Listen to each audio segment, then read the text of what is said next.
Hello there, everybody, and welcome to Things We Said Today, our weekly podcast / internet radio look at all things Beatles, their history, what's happening now, and possibly what may be happening in the future. My name is Al Sussman from Beatle Fan Magazine, and I'm here with my three co-hosts. First of all, the host of the syndicated Beatles radio show, Every Little Thing, Ken Michaels. Hey, Ken. Hey, Al. How's everyone doing? And all the way out in on the West Coast, we have the Beatles Examiner and Examiner for various other of subject matter on Examiner.com, and certainly he gets every scoop that's out there as far as that's in the Beatle world, and that's Steve Marinucci. Hey, Steve. Hey, Al. Hello, everyone. And last but certainly not least, our resident musicologist, longtime contributor for Beatle Fan Magazine, and a longtime classical music critic for the New York Times and also various other publications, and that's Allan Kozin. Hi, Allan. Hey, Al. Hello, everyone. First, we have a few things to take care of. One is which is a little bit of housekeeping. Back a couple of weeks ago, when we talked about Pet Sounds and Bob Dylan's Blonde on Blonde, I mentioned that Robert Rodriguez had come up with the information that since there had been a great deal of publicity about the fact that Pet Sounds and Blonde on Blonde officially had been released on the same day in May of 1966, turns out that that Blonde on Blonde was actually released, at least to stores, sometime late in June of 66. And I had credited that the information to our friend Robert Rodriguez through his Fab 4 FAQ 2.0 page on Facebook. As it turns out, that information had gotten to Robert through actually a friend of this show. And that is Michael Lynch, the fellow who composed and performed the theme for this show that you hear each week, and which is very interesting when you consider that Michael is actually a hardcore Rolling Stones fan. And when we first got to know each other on Facebook a few years back, we had a few spirited Beatles Stones debates.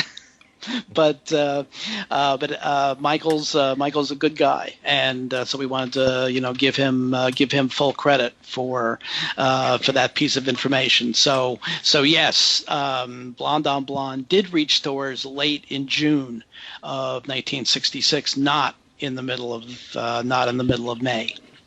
So there. And actually, Michael's been a guest on our show twice. Yeah, we had a spirited Stones Beatles debate with him too here. Yes, you may recall. That's true. Before Al and Allan joined the show, when it was just Steve and me, we had a discussion about the Dave Clark 5 and the new documentary that had just come out at the time that was getting a lot of attention and was actually broadcast on PBS stations. Yes. So we used him as for his take on the whole Dave Clark 5 phenomena. Mm-hmm. So. Absolutely. Well, speaking of a take, as we're taping this, Ken last night saw Ringo Starr and his All-Starr Band in concert in New York, and you can give us maybe a capsule review, and you've also got some thoughts about you've received in the mail your copies of Pure McCartney and I believe the Traveling Wilburys reissue as well.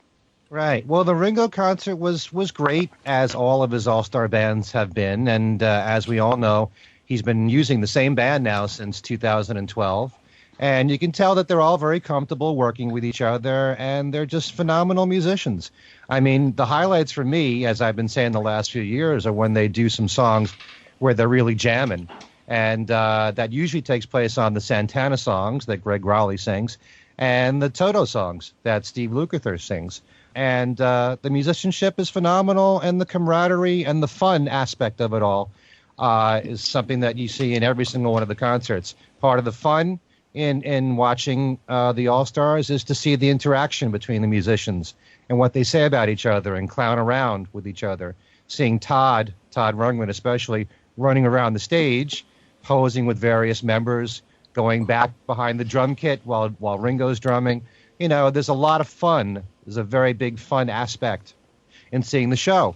It's pretty much the exact same track listing of all the songs, with the exception of the fact that he brought back What Goes On as the third song in the set list, which worked really well when he did that in the past.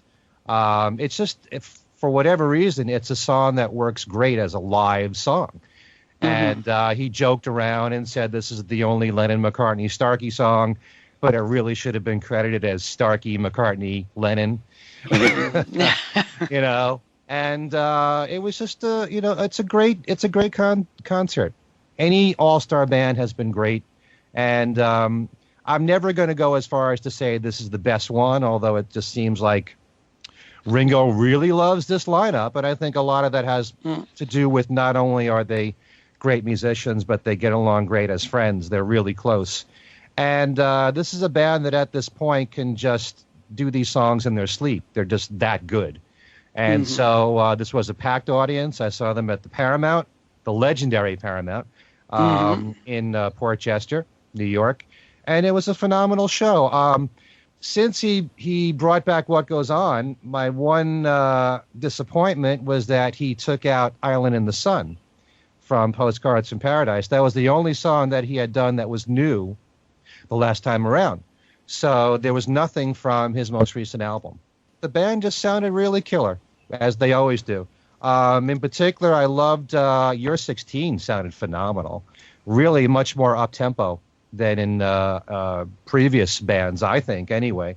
But, the crowd really loved it, and spectacular show, You have any questions for me? And of course, he still hasn't done Only You. Yeah, well, there's so many songs he hasn't done, especially from his solo career. And like we were saying in our last show, the only song from the Beatles catalog, from Please Please Me through Let It Be, that he sang lead to that he's never done live is Good Night. And I just think that he prefers to not do the slow songs for whatever the reason. Maybe he thinks it'll put the audience to sleep. I don't know what it is. But for the most part, when you listen to this concert, every song is an up-tempo song. So, and for me, the thrill is also seeing the audience reaction to this show. And so many people, whether you're talking about Ringo or Paul, are seeing them for the first time. So anybody who leaves this show, they're either regulars who know what to expect, or they're first-time goers. Attendees. Yeah. Attendees, yes. And they love the show, and they're blown away by it. And, this is the thing about the All-Star Band is that it's a great idea for bringing together fans of all these different artists. I would guess that most people are going to the show to see Ringo, but you've always got the Todd fans, and you've got Santana fans who want to see Greg Raleigh, and they all work together so well, and then hopefully they grow to appreciate the other artists' music at the same time. So you get fans from all the different members of the All-Stars. And also at the same time, a lot of these artists would not be able, I believe, to sell venues this big. Although the Paramount is only 2,000 seats. But I doubt very much that Richard Page and Mr. Mister can pack an audience like that. I know Todd can. But and then, of course, Santana can, or Toto can as a band. I don't know how much them individually can. They usually play small clubs, but you put them all together with Ringo and they can sell out. So it turns out to be, a success all around for every single musician, which is part of the beauty of this whole thing. Obviously, and I could say this about Paul, I wish that Ringo would go deeper into the catalog, even bringing back songs that he hasn't done for a long time, like Weight of the World, which he only did really on, say, the second tour from 1992, things like that, or certain songs that work really well live. But, it was a great show. I saw a lot of new shirts for sale. And as I have been saying many times, no CDs. You can't buy, whether it's his greatest hits, the photograph collection, or Postcards from Paradise. No CDs there, but it's all clothes, and bracelets and hoodies and all that, and the program booklet too.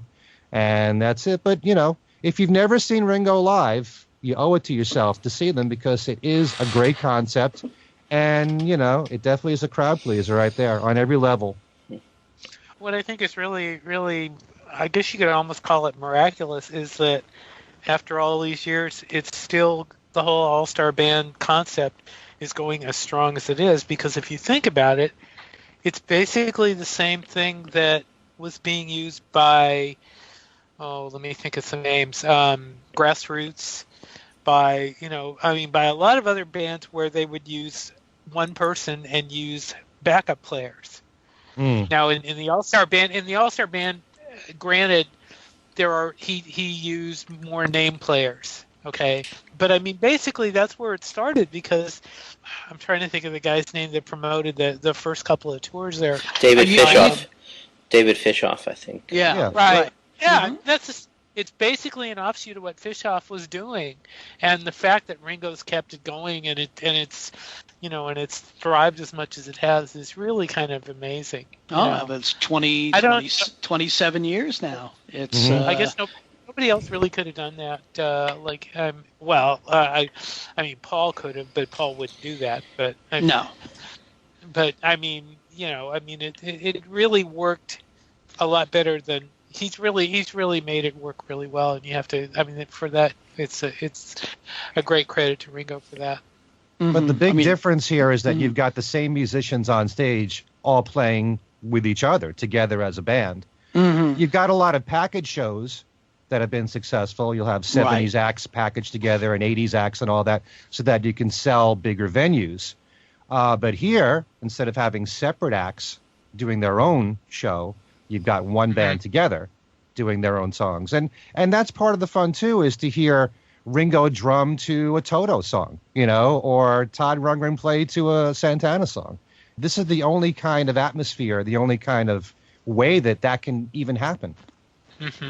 I'll never forget when he had Gary Brooker on the tour, and the night I saw him with Gary Brooker, he introduced Whiter Shade of Pale as one of the greatest songs ever, and I think he even said he was thrilled to play on it, and that was really something. And then seeing him, play with Ian Hunter, and I mean, the breadth of the variety of people he's had, on this tour, on the tour through the years, is absolutely wonderful. Yeah, I'm sure there are a lot of people who would, rather see him work with another, with a variety of other artists, particularly more people that are more contemporary of Ringo's, people from the 60s and 70s.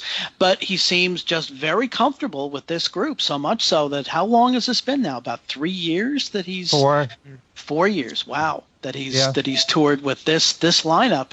And he's just very comfortable with them, so, more power to him.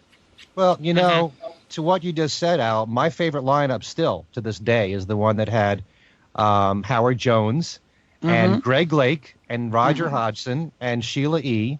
And, when you're dealing with Roger Hodgson, you're talking about mid-'70s into the '80s when Supertramp was at their height of popularity.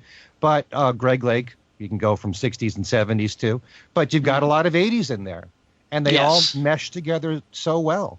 And that's part of the phenomena of this whole thing, is that you can see a lot of artists that on paper don't seem to make much sense, but they all gel somehow. Yeah. They get together in this band, Yeah.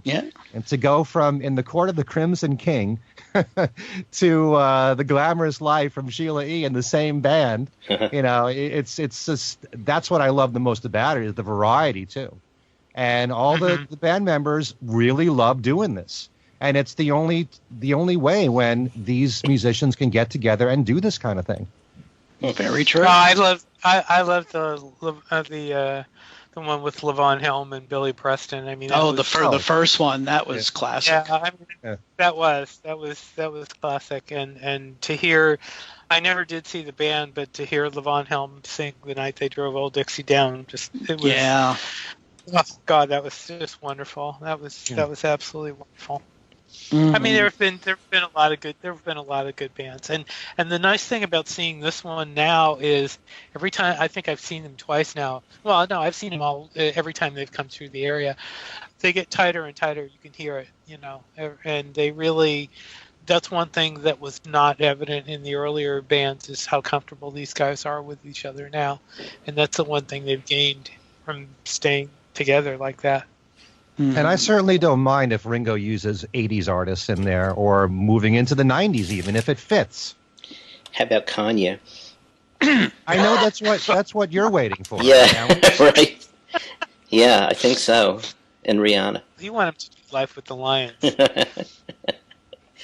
Okay.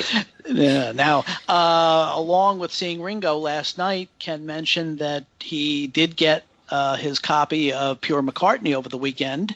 Yeah. And since we devoted a fair amount of very spirited debate to that album, what are now? I think you said you just sampled it. You haven't listened to the entire. I've listened. No, I have listened to the whole thing. Oh, you have? Okay. And yeah. Well, I love it. I love the selection, although, as we have discussed, we would make changes to the selection, as any fan would. But, what I like most, as I said, is the bouncing around from all the different decades, from different albums. And I love it that way. But I did want to point out, because I'm sure some people want to know about specific songs, which versions came out, or the edited versions. But I made a very quick list. And first of all, I do want to say that everything here, they're all studio recordings. So the version of Maybe I'm Amazed is the one from the McCartney album. The version of Coming Up is the one from McCartney 2. It's the studio recording. It's not the live one that was the hit. Right. So also, listen to what the man said. Actually has that spoken intro from Paul that was on Venus and Mars. That, all right, okay, that bit. Yeah. That was included in there. The big shock for me was Uncle Albert Elmer Halsey, because it doesn't end like it fades on the single. It ends the same way that it does on the album, Ram, where it's the lead guitar part that leads into Smile Away. So you do hear that guitar part, and it's not the way that you heard it as a hit record. So it's very strange. That was lifted right from the album. Junior's Farm, thank God, is the full version. It's not the edited version. Say is the 2015 remix. Pipes of Peace has the full intro as on the album, unlike the single, which started right with the piano going into Paul's vocals.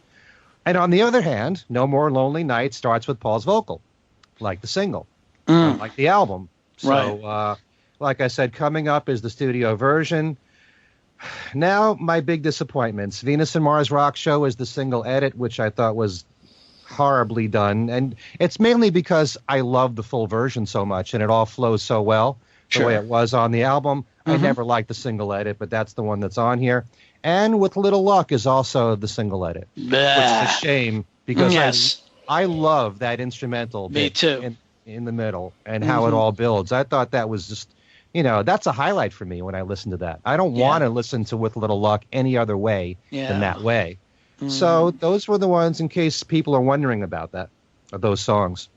And like I said, I do like the selection on here. We can make a lot of changes. I'm sure we all would. The deluxe version has a mixture of photos that you've seen before and some that you've never seen. There are no liner notes, really. I mean, there's just, for each song, it tells you who the musicians are and what albums they're from. And you just have that quote that we have read from the press release about why Paul did this, just for fun, something that you'd like to hear when you're traveling in your car. And that's all there really is to it. But, I do think, as I said before, that the way to go for anyone who's a new fan who wants to discover Paul's solo music is to go with a compilation that spans his entire career. It does fascinate me how he picked these songs. It's a very heavy emphasis on his more recent material. And I'm sure that, especially for the Wings fans, they probably want more. But, and like we said before, a big shocker, nothing from Flowers in the Dirt on here. And I'm sure we can all debate what we would want on a compilation like this. But I found it to be fun, because I actually listened in the car, and even though I know what the songs are, I've known what the songs are on this compilation, I didn't memorize the track listing. So I'm listening to it with fresh ears, not knowing what the next song's going to be. And I found it a very interesting mix. The only time when I actually had any difficulty with it is when it went from, I think it was it Too Many People into New? Let me just tell, Let Me Roll It into New. Too Many People, Let Me Roll It into New, where you're hearing early McCartney into something more recent, and you can tell the difference in his voice. Mm-hmm. So that's the only time when I had any kind of difficulty there. But I love the song selection overall, and I'm real glad that it came out. But as we debated when the track listing was first announced, why, if somebody has all of these recordings, including those single mixes, including the 2015 mix of Say, Say, Say, if they have everything that's on here, why should they buy this? Well, as far as I'm concerned, this is not geared toward the hardcore fan. This is geared toward someone who wants to explore Paul's solo career that doesn't know it that well. This is either a new fan or a casual fan. And for all the people, the very same people that buy every single Beatle release, even though they have everything anyway, it's the same thing. Mm-hmm. There'll be Paul McCartney fans who will buy this to complete their collection. Sure. So, it is nice to have a lot of this stuff all on one collection. It's nice to have certain songs. I just love the fact that he picked certain songs that I thought he never would. Like I said before, Souvenir. It's a great R&B type song from Flaming Pie. I love the fact that it's on there. Arrow Through Me. The fact that he's recognizing that as a song that he likes. That's a song that he has chosen not to do live, except in the 79 tour. Mm-hmm. And so just to know that he went through his entire catalog and picked certain songs that must be favorites of his, Warm and Beautiful, addressing a song like that, Early Days,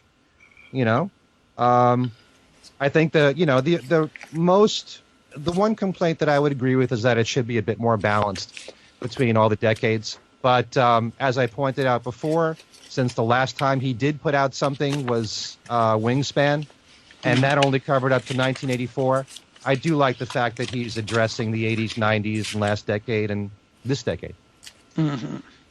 So. Well, rather than replay the same debate again, if can I just make? Please. I was going to say, if either you or Allan have a comment before we move on, by all means. Because I got a copy too, although I haven't really spent a whole lot of time listening to it. Mm-hmm.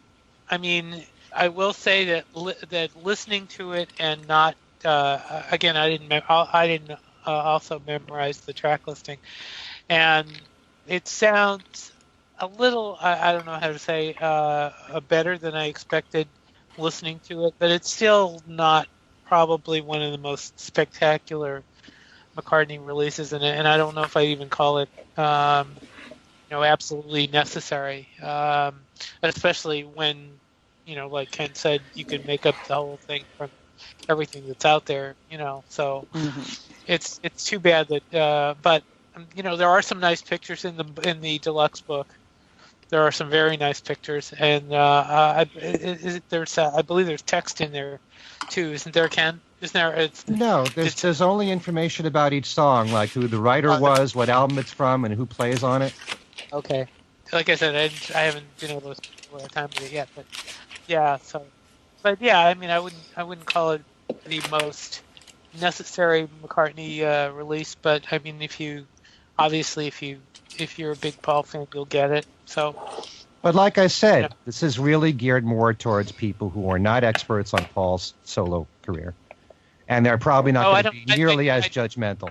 I disagree with that. Because I think the only people that are really going to care are people that care about Paul. I don't think anybody that really doesn't. I can't see a whole lot of people really going for it. Maybe I'm wrong. I totally disagree with you. There's all different levels of fans out there. And even in our last show, when I should have bounced off of this, when you were saying that you think that most people who go to McCartney shows know all the songs, I don't agree with that. How many people that went to Paul's concerts do you think owned a copy of New, percentage-wise? I'll bet you a very small percentage. Probably. Oh, I think a lot more than you think. No, I don't. No. enough people No. said that if everybody who went to see Paul when he toured, when that album came out, that album would have hit number one Yeah. if they bought it. Right. You know, most people who go to see Paul McCartney in stadium shows or whatever know him for his Beatles stuff and a handful of his solo music. The majority of people are not, they're not us. They're not Rick Lover. You know, those are the minority of people. The majority of people who go to see Paul are just casual fans who know him for his Beatles and a handful of his solo hits. Band on the Run, Live and Let Die, Maybe I'm Amazed. They might know a bit more, and a lot of the young people who are coming up barely know a lot of his solo hits anyway. Yeah. So that's just reality, because radio barely plays it, or wherever they're getting their music from, they're not really exposed to it. So I totally disagree with what you said in the show the last time. I think the price of the tickets keeps a lot of the casual fans away. So I really think that it's those people that go. Yeah, but Well, the price of tickets keeps people away from almost any concert these days. You know, any major act. You know, the ticket prices are just so ridiculously high because of the cost, you know, the costs of these tours and all, and renting stadiums and things like that. But you know, so obviously the more casual fan is probably, who may have already seen Paul, may say, well, no, I already saw him. I don't really have to see him again. You know. Well. You know. Anyway. And Mr. Cozen, as usual, is laying in the weeds. And see if he had any thoughts. Well, no, I mean, you know, I haven't got my copy yet, and I've already spoken theoretically about it in a couple of shows, and so I mean, from what Ken is telling me, it sounds like pretty much a waste of time. I mean, I bought all the editions, and so I am entitled to feel that way. I'm not asking for my money back. I anticipate simply filing them on the shelf, perhaps taking the 4 CD version and putting it in my iTunes playlist, and possibly never even playing it, but possibly playing it. Who knows? If for some reason, you know, on the 10th anniversary, we decide to have a show about pure McCartney again, maybe I'll go through it. But so nice to know. It's nice to know what an influence I can be on my co-host here on the show. Well, but Ken, I mean, I am precisely the person you're saying that this isn't for. So I think it was very nice of me to buy all the different editions of it, and that's the most he can expect from me. Okay, well, you can say that about a lot of the Beatles albums that you buy a million times over, that you have the same songs. Yes, over I and over. I could say that, but those are brilliant from start to finish, and I would listen to any of them anytime. You know, Okay, I bought well, I bought the I'm mono quite happy with LP this. set. I played it from start to finish. I bought the stereo LP set, played it from start to finish. This stuff, you know, I don't know. There's great stuff on it. Absolutely great stuff on it. I personally would rather hear it in the context of the original albums, or, you know, the singles or whatever, you know, I'm playing at the time. Hearing it jumbled together like this doesn't do much for me. But, you know, as you say, newcomers, etc., fine. You know, let them enjoy it and discover other stuff. That's fine. So I'm trying to be reasonable here, Ken. If just out of curiosity here, if you heard a radio program like mine where I mix all the Beatles and solo stuff together, would that throw you off? That's a Would you radio rather program. just hear the albums? Well, it's a radio program. I expect that from a radio program. Well, I don't this have is to go kinda buy. like that. I don't have to go buy a radio program and put it on my shelf or play it myself. It's radio. It's, you know, the nature of it is that you don't know what's coming next, and, you know, it's a whole different thing. Right. Well, this is kind of like you have all these songs and you put them on shuffle, and here they are. Mm-hmm.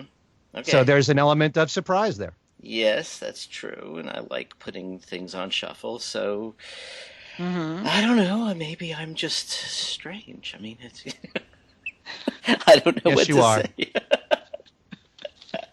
Let's move on. Yeah. Okay. I bought it. What do you want? By the from way, me? I haven't listened to the Traveling Wilburys yet. I will Okay. listen this coming week, so maybe I'll talk about it in the next show. Okay. All righty. And I assume the same for you, Steve? yes, yeah, I will too. Okay. All righty. on to the next subject, which unfortunately it's becoming almost a weekly thing. Yeah. We lost another one. And this year we're losing, we're not just losing minor figures in pop culture.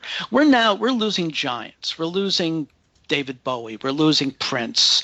We're losing Sir George Martin, albeit at 90. And this Saturday morning, I woke up to the news that Muhammad Ali had passed away. And as a matter of fact, by the time I got up, had breakfast, and got onto the computer, what was waiting for me was a Beatles Examiner post from Steve Marinucci that he must have posted at about 5 a.m. out, where I am, with the what we know as the Beatles, the Beatles Cassius Clay connection. And Steve, why don't you, rather than get into a really tasteless plug for my own book, why don't you explain it, Steve? Well, you mean talk about the Beatles and Cassius Clay, or yes, talk about yes. I mean, they're so many people have written about it. I was astonished. I think mine was one of the first, but I mean, it was. I saw several. I saw several after that that basically went through the facts of that. But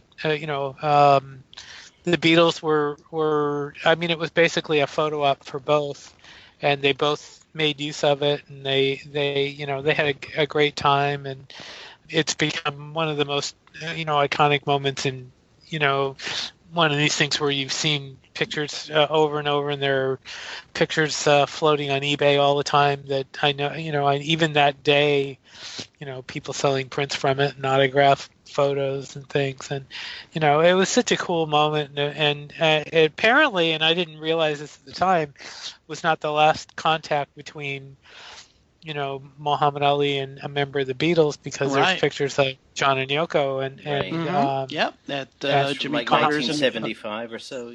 77 at Jimmy Carter's inaugural. All right. Oh, right. I was wondering where that came from. Yeah. So, but I mean, that was just very cool. That and the man just I remember when he first came up. How brash he was, and he was very very much a showman, as far as being out there in the news. And of course it was his conscientious objector stand that really made the big mark, that really pulled him apart from the crowd. And it's so cool now, and that's all people have been talking about since, and since his passing, and an amazing man, it really was. And I saw, was it over the weekend, that he used to sign for free. I mean, he used to do paid signings, but he also used to sign for free if he wanted him. And there are, and I won't mention any particular names, but there are people that will not. And and he didn't. I believe he did not speak at the end of. He lost his voice at the end of his life, and so it was an amazing man, a really amazing man. One could say that those photos that were taken at his training camp there in February of '64, that you've got in that picture, arguably the 5 most important pop culture figures of their time. Mm-hmm. And they were on their way at that point. They were both on their way, because he had not won. It was before he defeated Sonny Liston, and it was just after the Ed Sullivan Show when the Beatles were really taken off. When they still hadn't gone the entire way. They still, Beatlemania was still happening, and so it was an incredible moment in time for both of them. And the fact that they came together and united at that point was amazing. Amazing.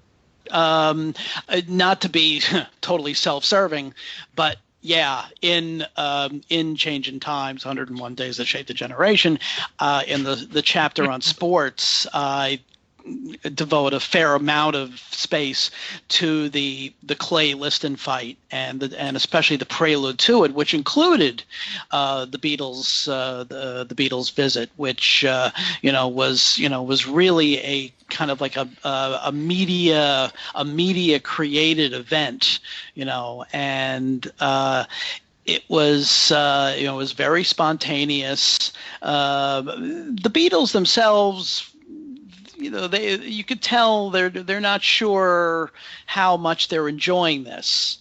John Lennon particularly supposedly didn't really enjoy it all that much, and in fact Brian Epstein was apparently not in favor of them doing this at all.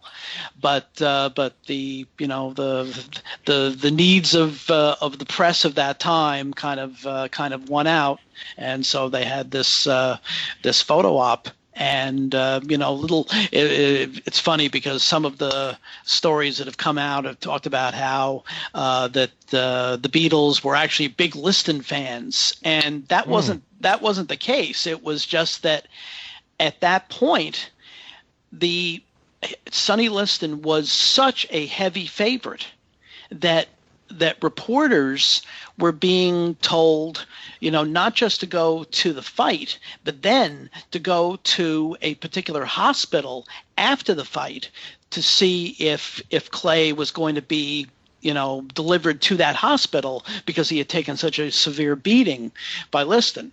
And of course that, quite the opposite happened on February 25th, 1964. And which makes and of course the fact that, as Steve said, the fact that he, right from the very get-go, right after winning the championship, he adopted the Nation of Islam. Within weeks, had become Muhammad Ali, and on from there. So he really, almost from the beginning, kind of almost transcended being just a boxer, much in the way that the Beatles kind of transcended just being musicians. Exactly. And he was also one of the most controversial figures in the 60s. Oh, absolutely. For several reasons. His conscientious objector thing, his religious thing. Allan's old newspaper, the New York Times, for several years after he had changed his name to Muhammad Ali, continued to call him Cassius Clay. In April of '67, when Ali refused to take the step. By the way, Allan was not on the New York Times at that point, so right. I'm not saying that he's. I'm not saying that he's responsible for this. Right, you were the age of the editors that are there now, right? Right. Yes. Right. But in April of '67, you can see it on Time Machine, which is the digital archive of the Times material. The article that on Ali not taking the step refers to him as Cassius Clay, and that's 3 years after he won the heavyweight championship and after he had changed his name. That didn't happen, for instance, with Kareem Abdul-Jabbar. When he changed his name from Lou Alcindor to Kareem Abdul-Jabbar in 1971, the media just immediately began calling him Kareem Abdul-Jabbar. And now, hardly anybody. Lou Alcindor, who was he? Most people don't even know who you're talking about. Things change slowly at newspapers. Yes, they certainly. Yeah. They certainly do. Yeah. Was the New York Times like most papers then, in that regard? Yeah. Oh, yeah. Oh, okay. Absolutely. And in fact, it was probably even more so at the tabloids. At least in New York, people like Dick Young and Red Smith were very, very anti the name change and the Muslim connections and all the rest of it, and the anti-Vietnam stance. So he was, as Steve says, he was very, very controversial figure. But I believe one of the first people to adopt his name Muhammad Ali was actually Howard Cosell.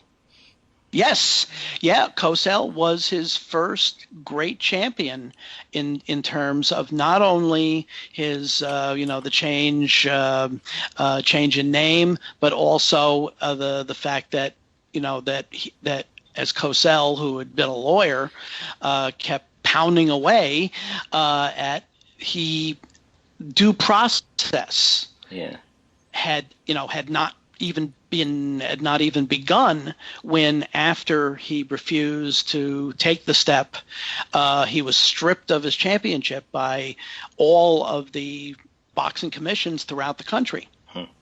Without waiting for due process, and that was Cosell's point. And so Cosell was absolutely his greatest media champion in that era. No question about it. Mm-hmm.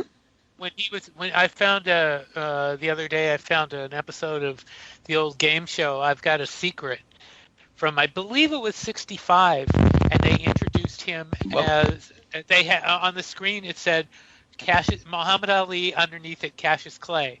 So they said both. They actually had both, and then I also found one from the later years when the show went to color, and the host, Wally Bruner, I believe, was the host. Called him, mispronounced his name, and it was really embarrassing. And Ali didn't really react. He kind of just let it fly and didn't say anything. He was really cool. But Bruner said something like Muhammad Ali. Oh, he said Muhammad Ali. That's what it was. And it was like, really? You didn't even bother to find out what his name was? That was weird. Oh, but, yeah. Well, I can remember Johnny Addy, who was the ring announcer at Madison Square Garden and at other locations in New York for years, always referred to him as Muhammad Ali, as if his last name was Ali. Ali, yeah. I think Bruner said the same thing. And the funny thing about I've Got a Secret is Arlene Francis was on both shows, both in '5 and later on in the '70s when he appeared again. So it was weird. It was strange. But yeah. One quick question here. Yeah. Because Al, you were saying that that the Beatles were not that they were really supportive of Ali, or that they were made to sound like they were supporting Sonny Liston, actually. Well, because there's an article that I just read in Rolling Stone right after Muhammad Ali's death, where there was a quote from John Lennon where he called Muhammad Ali a loudmouth, and that he said that he was rooting for Liston. Yeah, I think what happened was that most people figured that Liston was a 7-1 favorite going into that fight, and most people figured that he was going to not only that he was going to win, but that he was going to hurt Clay badly. Which is why reporters were being dispatched to hospitals. Right. So I don't know how much they, since they weren't really sports people, John probably just said they probably just thought that Liston would win only because he was such a heavy favorite. Okay. And because most people just figured that this was just a loudmouth kid who had who didn't really have have that much talent, and as it turned out, he was bigger and faster than Liston, and cut him cut his face to pieces. It was the fight was no contest. Okay. The discussion of Muhammad Ali sort of cutting up Liston's face, and here's the sort of problem I have with the whole Muhammad Ali thing. I mean, I recognize and admire the the sort of iconoclast that he was, and his political stances, and his basically everything he did except for what actually made him famous and put him in the position to do and say the things that he became and become a great cultural figure. But basically, we're talking about a guy who was really good at beating the hell out of another guy. I just don't get it. So from from my point of view, I would say Muhammad Ali, great cultural figure. The thing he's most famous for doing professionally, I'm not that crazy about. I would recommend that everybody go on to YouTube and find a copy of Bob Dylan's "Who Killed Davy Moore," a song about boxing. And the other thing that I would have to say is that yes, Muhammad Ali died on what, Saturday? Was it Saturday? Friday night. Friday night, but also on Friday night, Dave Swarbrick died. Dave Swarbrick was a violinist who was in Fairport Convention, and was and a lot of the British sort of antique folk kind of movement, and was a really important figure in that. And to me, Dave Swarbrick's death sort of in a way means more. He's on a lot of records that I really love. And so, on one hand, I don't want to take anything away from Muhammad Ali, but I just, the boxing thing, I don't know. It seems bizarre to me that we're supposed to be in a more enlightened time, and people are celebrating boxing, the big picture that you saw of Muhammad Ali. There's more to him than that. Of course. Well, I'm saying that the more to him is what I admire. But the thing is, we would never even know anything about that if not for the fact that he knocked guys out real quick and efficiently and brutally. Yeah, I've seen comments like that over the weekend. People who, Richard Porter, as a matter of fact, the fellow who does the tours in London, mentioned the fact that he is not at all a boxing fan, and yet admired Muhammad Ali. It's very possible. You had to admire him for the other stuff, for being a figure at a time when civil rights was an important thing, when in a way self-determination, when you can change your name and the New York Times won't let you, all of that stuff, absolutely, but like I say, we wouldn't know about him if not for the other side of it, which is kind of brutal, really.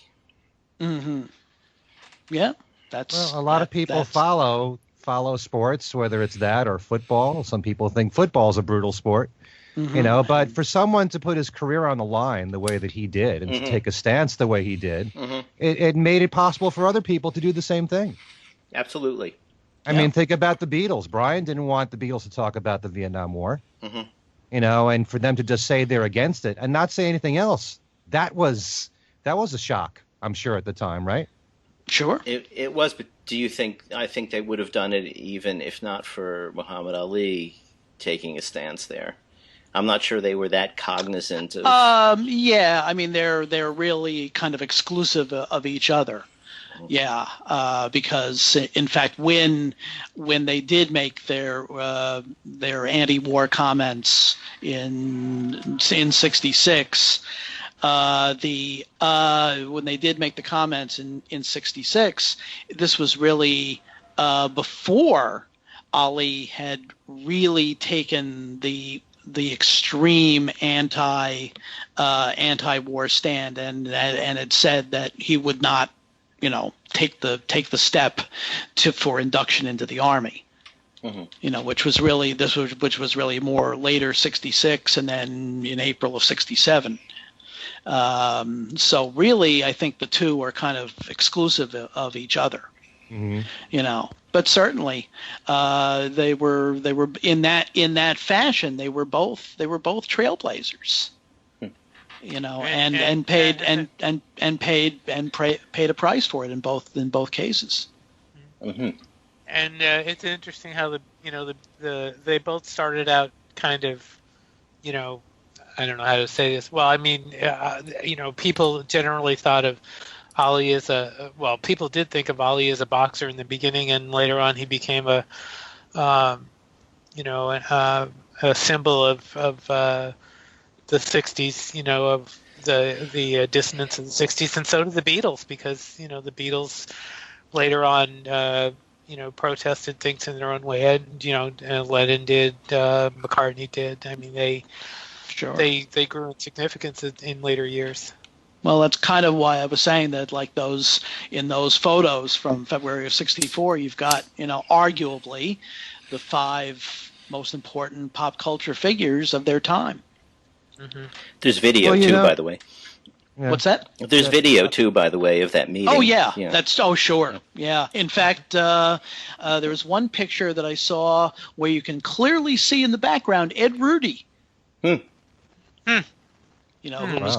was covering, all of that for Radio Pulse Beat News, whatever that was. Yeah, he sent me a note actually, I think the other day about that. Yeah, good old Ed. Hello, Ed. Hello, Ed. If you're listening. Let me add one more thing about Dave Swarbrick. Please. It had been reported in 1999 that he had died, and the Telegraph in London, I believe, wrote an obit. And in recent years, he actually sold copies of the obit at the merch tables at his concerts and said, "This is the only place where you can get an autograph copy of an obit." Key autograph. The obit, the actual obit for him in Allan's old stomping grounds, mentioned that he was in Fairport Convention at a time when there was a good deal of upheaval as far as the lineups. Now, was he in the same lineup of the group that, Sandy Denny? Oh yeah. Oh yeah, Richard right. And how about Sandy Denny? Yeah, he, the album Legion Leaf, that was sort of one of the 1969, really one of their big early records. He was a big force in that, and he came and went, was in other groups, did a lot of other things too, but he was a big part of that sound. I mean, the idea of having a violin in a doesn't sound out of place in a folk group after all, but a folk rock group, not necessarily, So, although I guess around that same time, Rick Gretsch was in Family, right? Before Blind Faith. Yeah. I think when Thompson left Fairport, Swarbrick sort of took on a bit more of the leadership of the group, but it was, as you say, it was constantly evolving, and I love that stuff. The Fairport's Steel Ice Band, that kind of thing, and so he was sort of an important figure. Mm-hmm. Obviously, didn't didn't refuse to be drafted because he was British, but yeah. Do you ever? I think I mentioned the Eleanor Rigby experience a couple of weeks ago. Alan, did you ever hear them? No. Because they played Beatle covers with a Steel Ice Band kind of air to them. Really? They were really amazing. Yeah, they were really amazing. Really amazing. Another band, but you mentioned Family. I loved Family. Roger Chapman, I think, is one of the greater British vocalists, and he never really got as much credit over here as he should have. They made some wonderful albums. They really did. I love Family.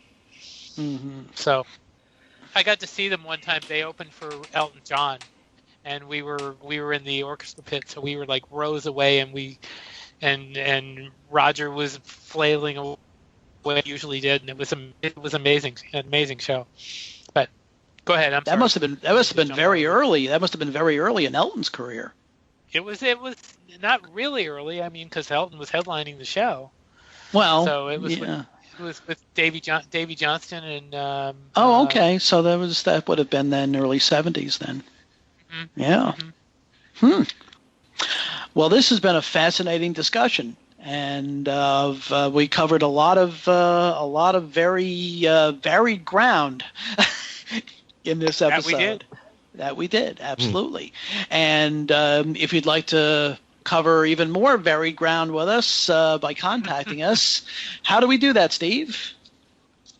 You can write to us at Things We Said Fab on Twitter, the @ Things We Said Fab, or we have 2 pages on Facebook. We have a radio station page through Fab4 Radio, and there's also a group page called Things We Said Today, where we can talk about the shows, and you can have at us there, and we will answer you. So we'd love to hear from you. And I'm constantly getting prompts on my phone that this person or that person has asked to join the Things We Said Today page on Facebook. Yeah, we're getting really popular. We're getting a lot of followers on Podbean too. By the way. So we are coming together, as the phrase you could say. Mm-hmm. So there. And Ken, I think you probably have some prizes and other surprises coming up for on your webpage and on every little thing. Well, on my website, kenmichaelsradio.com, there's Beatles trivia every single week. Mm-hmm. So that's something you can expect anytime. And there's a Beatle game or a trivia question that's posted every Monday. And fans have a full week through Sunday to answer. And I have a choice of 9 prizes, one of 9 prizes every single week to pick from, whether they're books or CDs or DVDs. And to give you an example, Billy J. Kramer's new autobiography, Do You Want to Know a Secret? I still have copies of the Beatles 1+ to give away with the DVDs for their songs, for their hits. Paul McCartney's Tug of War and Pipes of Peace, the special editions for those. So that's every single week, and there's lots of interviews with people connected to the Beatles, including the very same people that you listen to on this show. You can hear interviews that I've done with them. So that's at kenmichaelsradio.com, and that's all the time, not just a specific week. You can always catch the trivia, special contests too, and interviews right there. Absolutely. And you can contact me through www.beatlefan.com or www.paradingpress.com for the aforementioned plugged Change in Times, 101 Days, The Shape the Generation, or if you want to contact me through Facebook, it's at Al Sussman, or on Twitter at ASUSS49. And Alan, how do people, besides seeing your reviews in all various publications, how do they get in touch? Probably on Facebook, either at Allan Kozinn or Allan Kozinn Remixed. I imagine I have some boxing debates coming up. Could be. Yeah. And people actually have been writing a lot to the Things We Said Today radio show at gmail.com, and I read those and respond to them. And so any of those ways. Mm-hmm. Yeah, we all respond. Yeah, we do. Let me say one thing really quick. I'm Please. just now as I'm sitting here typing, just now posting the Access.com exclusive interview with Ringo, where he answers questions that were submitted by people, including myself. He actually answered one of my questions. So it's out there now. I'm just I'll put post links in a few more places, but it's just getting out there as I'm talking to you this very minute. So, any hints on what your question was? It was about his album. His album. Which album? The next album. Oh, the next. Yes, the promised album in 2017. Aha. Yeah. All right. I see. Okay, well, we will look forward to seeing that. And as I said, this was a fascinating discussion where, as I said, covered a lot of ground. And so this is Al Sussman, and for Ken Michaels and Steve Marinucci and Allan Kozinn, we want to thank you for listening, and we will see you next time.